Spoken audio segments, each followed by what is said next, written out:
everybody, welcome back to my channel. My name is Debbie and I read a lot of books, and I finished another book called Grown Ups by Marian Keyes. This was a big book. Marian Keyes books are generally quite big books. The last one I read was The Break and it was about 800 pages, I want to say, and this one is 656 pages.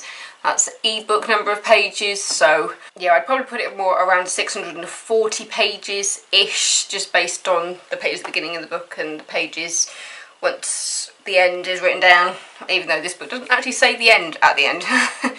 This one's in contemporary fiction, family sagas, humorous fiction, romance and contemporary.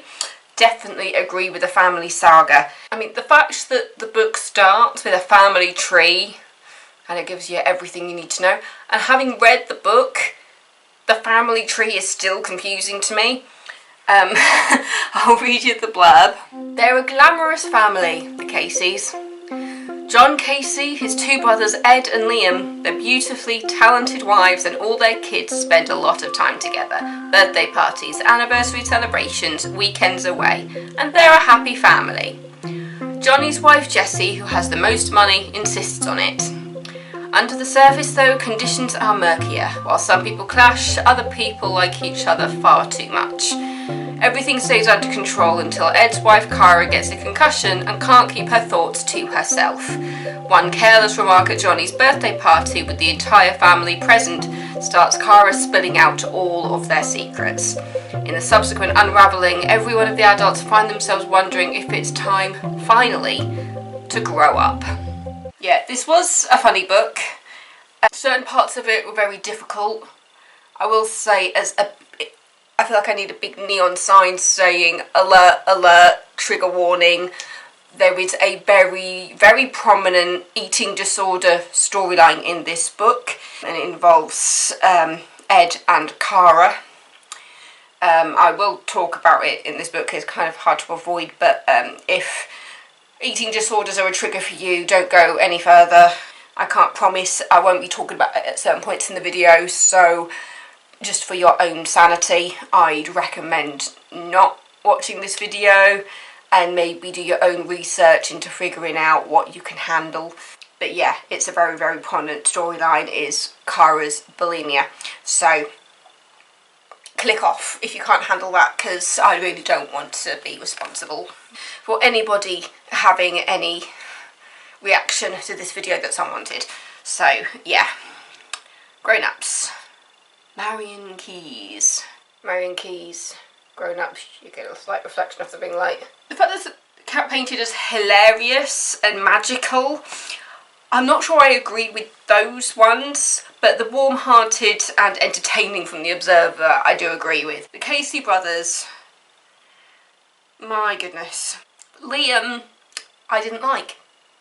And it becomes very evident throughout the book that the more you hear about him, the more you don't like him. There comes a point towards the end of the book where they're actually all the brothers living together and you're just like, how the hell have they all not blown up on Liam, because he's just such an arsehole. So you've got Johnny and Jessie, Ed and Cara, and Liam and Nell. There are so many characters in this book, it gets really, really hard to stay on top of it at times. And then you've also got all the children as well, and I lost track of the children quite a lot throughout the book. And having said that, obviously I did really, really enjoy this book, but it's a lot of information. It's a lot of information, especially at like 640 pages. So much happens. You start off the book at a event. It's Johnny's birthday party, I think he's 49, and you meet Cara, who just doesn't seem to have any filter, and you then realise that she's got a head injury, and then it goes back in time to kind of looking at all these little events that have led up to Johnny's 49th birthday. And so you go back to other people's birthdays. I think it's Jessie's 50th, I want to say. Yeah, so you get all the individual stories, and it's a lot of information to get through, but it's all connected. It is all connected, and it all comes out at that 49th birthday party when Cara just suddenly is... Cara is known as kind of the nice, quiet one. I say quiet. She's just known as like the really friendly one. Everybody loves her. Then she gets a concussion when she hits her head, and with Kara's storyline leading up to the moment where she hits her head, it is completely frustrating and heartbreaking for her, because I imagine it's like that, because I'll admit I personally have not had any real life dealings with eating disorders, so I can only imagine how frustrating it must be for people who, you know, can see that happening to somebody else when they don't want to admit that there's something wrong. And throughout the book, Kara is constantly telling herself that there's nothing wrong, she could stop whenever she wants, and it's just like, Kara, girl, look in the mirror, you're falling apart, this is happening at work, and it is severely impacting your life, and you are in complete denial of what is happening to you. It's not helped by the fact that she doesn't really know what's triggered, and to be honest, it's not until like the last 100 pages, I think, that you start to figure out what Kara's trigger actually is, and you know what sent her on this spiral, because she's got a loving husband, she's got loving children, she's got an amazing job. From the outside everything looks perfect, and you're just like, what has gone wrong? Or what's happened to trigger this for her? Not that everything has to have a trigger, but you're aware that there's something in her life that she is not even she's not aware of, that is affecting her mindset. And you start to realise that it's something to do with what's happening at work and how people treat her, and you realise that she doesn't have a lot of confidence. Very early on in the book, there's just lots of like little comments about her weight, and I was just thinking, is this going to be one of those books that I'm just going to be annoyed by the author just chiseling away at that self-esteem thing? And it was just like, is this going to be a comment on kind of how people talk about weight and how people feel about themselves? But it was more than just a comment on that when the eating disorder storyline kind of came in, and you started to realise that it happened before, and that it was back with a vengeance, and just her complete denial over how ill she actually is. That all comes to a head when they're away on a birthday weekend, and she goes on a binge and she ends up having a seizure. That's when everybody finds out, and that knocks her for six completely, because she's just like, I thought I could handle this, why does now everybody know? And then through that, then everybody at work finds out, and yeah, she feels like everybody's like pussyfooting around her. Whenever they start talking about anything related to it, she kind of goes even more into her shell, because she's there going, I don't want people to talk about this, but at the same time I don't people want to ignore it. It's like she's between a rock and a hard place. She doesn't really know how she wants people to treat her, and at the same time she's in complete denial over whether she was sick or not, how it affects other people. She thinks, oh, it's just me, but she doesn't realize how it's affecting her friends and her family and her kids. But yeah, so it's a very, very powerful storyline there. The storyline with Liam and his wife Nell. Liam just comes across as a bit slimy throughout all of the book, and you can never really quite pinpoint whether he's a complete arsehole or if he just doesn't realise what he's doing. Because there are little things throughout the book where he just seems to be a bit inappropriate, and you're just there going, does he not realise what he's doing? Is he doing it on purpose? And you're there looking at Nell thinking, why hasn't she left him yet? But the amount of times she starts thinking about it, and then she has a conversation with Liam, and she just changes her mind, and she's just like, no, it was just a dream, or maybe I misread the situation. And yeah, I really, really felt for Nell in those situations where Liam was just being a complete tit, basically. But then you've got the story with Johnny and Jessie. So these are the rich kids. These are the rich guys. They've got a wonderful house. They've got wonderful kids. Jessie's business is thriving. Oh, so they think. And yeah, they actually get Kara to overlook their finances at one point, because they're just like, okay, you just need somebody to kind of keep an eye on everything. You don't need to keep us kind of involved in it, but if at any point it looks like our finances are taking a dip, you just need to let us know. So that's Kara's kind of relationship with them there. It's obvious that Jessie has a thing when it comes to money. She's constantly the one who goes off and buys a load of things. She's constantly spending her money for her business, which is P-I-G, it's Parnell something. I can't remember off the top of my head, but basically it's kind of a restaurant type business. She realises, because it's all set in Ireland, if I hadn't mentioned that, Marian Keyes, I believe, is Irish herself, and so it's the Kinsellas and the Caseys, and Jessie was originally married to a Kinsella. She was married to Rory Kinsella, who died, and then she married Johnny about 2 years later, I think it is, and Johnny was Rory's best friend. So when Jessie got with Johnny, the Kinsellas completely cut her off and just said, how could you do this to us? You know, you were married to Rory, he's been gone for 2 years, and like, how dare you turn your back on the family type thing. And I just think the Kinsellas were very, very dramatic, really. It mainly focuses on the Casey family. You get little things about the Kinsellas, talking about how there was a point when a lot of people thought that Jessie might have been cheating on Rory with Johnny, even though throughout the book you realise that there was never any cheating. There was a point when both men were interested in her, but she ultimately chose Rory because she was in love with him, she had some kids with him. And then when he died and she realised that she was falling in love with Johnny, and she's just there going, I'm allowed to move on. But the Kinsellas don't want her to move on. The more you hear about the Kinsella side of the family, the more selfish they sound. And they're just like, what, do they just expect her to just dress in black and mourn Rory for the rest of her life? They act like it's a huge betrayal for Jessie to get with Johnny.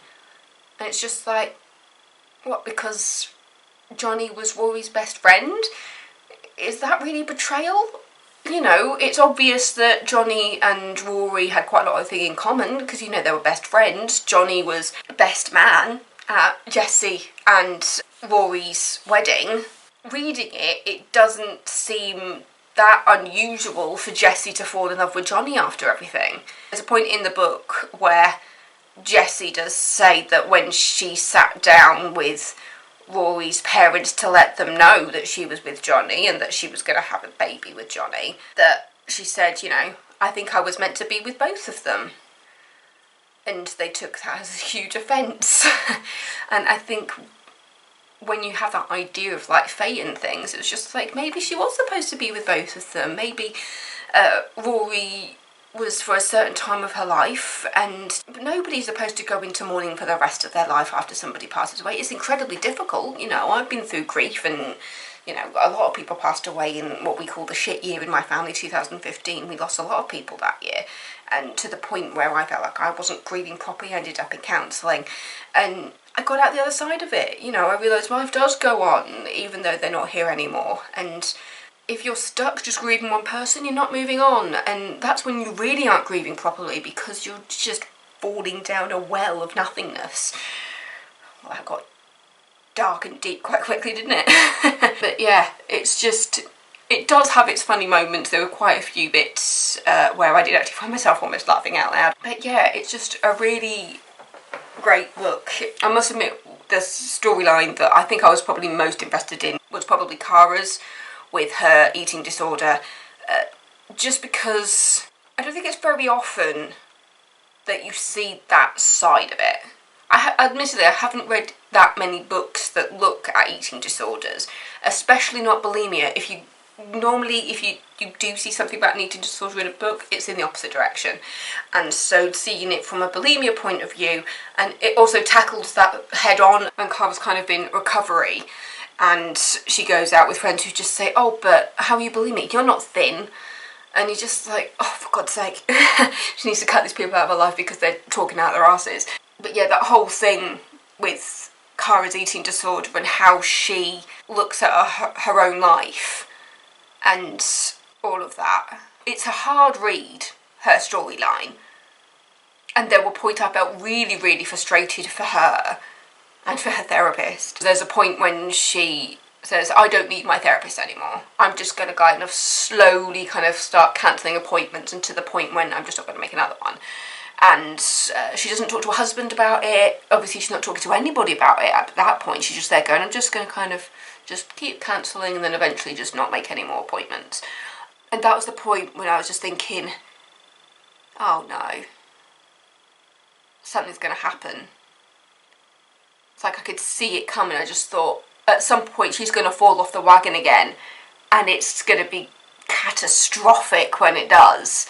So when you saw what actually happened, I was just like, oh, that wasn't quite the direction I thought it was going in. But it kind of opens up one of the other storylines, which is the whole Liam and Nell situation. But yeah, I think part of what makes Liam and Nell's storyline so frustrating in that regard is the fact that you're getting a lot about Nell and how she's feeling and all the situations that she's going through, but you get very little from Liam because you're not getting that inner workings that it's so much easier to hate him. Especially as more things come out, because it's obviously very selective with what he's shared about Liam and how Liam and Nell got together. And I admit, because the beginning of their storyline sounds very kind of whirlwind romance type thing, and then with less than a year into their marriage, after starting off with kind of the dinner party where Cara just completely goes off a rocker and starts spewing truths at everybody, it then goes back, and it's just like 9 months before, 8 months before, so-and-so's birthday, so-and-so's get together, whatever, until you get back up to the present again, and then you carry on with the storyline from there. Then there is also lots of stuff happening with the kids, because there's like Ferdia, I think that's how I pronounce it, I'm not completely sure, it's Ferdia, but it's Irish, it could be anything, Ferdia. Please don't be offended, just don't have any Irish in me as far as I'm concerned. That's a lie, that is a big fat lie. My mother's maiden name is McCartney. I just know nothing about the Irish side of my family, because McCartney, trying to do family tree stuff with the name McCartney and Liverpool and Ireland, it's the most difficult thing in the world. Especially because all you get if you type those things into Google is Paul McCartney. And there's my mum going, well, we could be related to Paul McCartney. And it's just like, yeah, just like on the Bajan side, we could be related to Rihanna. Yeah. It's an insane book. This is so much happening. I totally agree with this being a family saga. That is ultimately what this book is. I mean, as I said, you know, the book literally starts off with a family tree, telling you the Kinsella side, the Casey side, and that bit in the middle, and it's just... Anyway, I feel like I've said a lot, but, I mean, as every video, when I talk about any book, it's just like, I feel like I've said so much, but I've said so little. But I think just because so much happens in this book, if I sat here and talked about everything, it would be hours long. I took about 2 weeks to read this book. I was reading it on my lunch break at work, and I just finished it this afternoon while watching my niece. I kept saying, so Lou, I've got about 100 pages left. And she was just like, Marian Keyes, grown-ups. They really do need to grow up a lot in this book. It's weird because actually the kids seem more grown up than the parents at times. But yeah, family saga, it's got the funny elements in it, it's got the serious stuff, so it's just a big amalgamation of everything really. If you like Marian Keyes, you'll love it. I definitely have a thing about Marian Keyes books now. I think I've read a few. I've read The Break. I cannot remember what the other one I read by her was, but I've definitely read another Marian Keyes book. And just the way she writes, I mean, I almost believed that this was her own family at one point. I was just like, I wouldn't be surprised if this is based on some sort of truth. Just because of how much goes on. And keeping track of all that family stuff must have been hell when she was writing it. But yeah, I've got a book in my bag which I haven't quite started yet, but I'm hoping to soon. But I've always got it on me. It's Nikki French's Blue Monday. That's a bit of a murder mystery. But yeah, that's that one. The next book for me to read on BorrowBox, which is where I'm reading all of this by the way, is Just My Luck by Adele Parks. And then I've also got The Last Thing He Told Me by Laura Dave, The Testaments by Margaret Atwood. I'm really looking forward to that. I'm currently rewatching Handmaid's Tale. I'm watching it on Amazon Prime at the moment, and I'm on to series 2 because I've watched it up to series 2 before, and then I kind of forgot about it and didn't realise it had come back. So yeah, I'm watching it again from the beginning so I can like properly catch up on the story and what's going on. I've also got Mrs. England by Stacey Halls. I really enjoyed the other book that I read by Stacey Halls, The Foundling, so I thought Mrs. England sounds like an interesting one. And then there was a community gossip board, I guess that's what I call it, that mentioned the book Our Kind of Cruelty by Araminta Hall. I just thought that sounds really interesting, so I downloaded that. And then I've also got A Stranger in the House audiobook by Shari LaPena, which I listened to the other audiobook by her, which was The Couple Next Door, and that was so good. That was a recommendation from a friend at work. Anyway, so I'm going to wrap this up. Thank you so much for watching. Don't forget to subscribe if you're not already, and and I will see you next week with another video. Stay safe, everybody. Bye. And then she gets why can't I say that word? Concussion.